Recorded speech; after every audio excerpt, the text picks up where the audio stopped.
Dans cette séquence 3, les différents participants, souvent à partir de leurs expériences personnelles, nous ont donné des pistes. Des pistes pour envisager le développement des territoires autrement. Le constat de départ, sur lequel la majorité d'entre eux base l'idéologie de leur action, c'est d'abord un changement de point de vue sur ce qui constitue une ressource. Il leur semble nécessaire de réintégrer l'humain pour comprendre le territoire, penser le territoire, agir sur et pour le territoire. C'est le « je, nous, dans » de Patrick Beauvillard dans cette séquence. Cela signifie sortir d'une approche trop technicienne du territoire, trop statistique, trop désincarnée. Cela signifie se rappeler que les habitants du territoire en constituent aussi une ressource, si ce n'est la ressource principale. Redonner de la valeur aux gens, aux lieux. Tout territoire est digne d'intérêt. L'enjeu pour les agents et les élus, c'est de changer de posture. Se positionner en accompagnateur et en facilitateur du changement plutôt qu'en sachant ou en guide.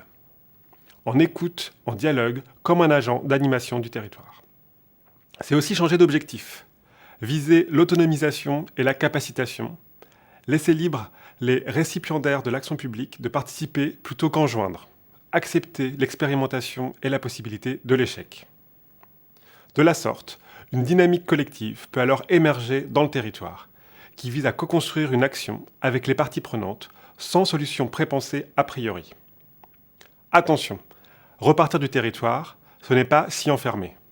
Et s'inspirer d'ailleurs peut servir à ouvrir l'imagination, le champ des possibles, et à s'autoriser de rêver.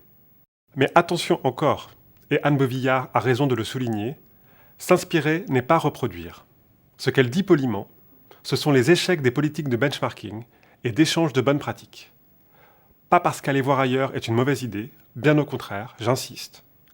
Mais copier-coller des soi-disant solutions conduit souvent à l'échec, car toute situation territoriale est unique. Si l'inspiration est souhaitable, elle n'est réalisable que dans la curiosité pour la manière dont l'autre s'y est pris. Quel processus a été mis en place, avec quelles difficultés et quelle réussite.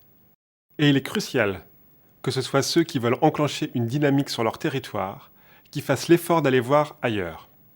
Car c'est dans le mouvement vers l'autre, dans l'apprentissage de l'autre, qu'ils deviendront capables d'impulser, d'accompagner le changement chez eux.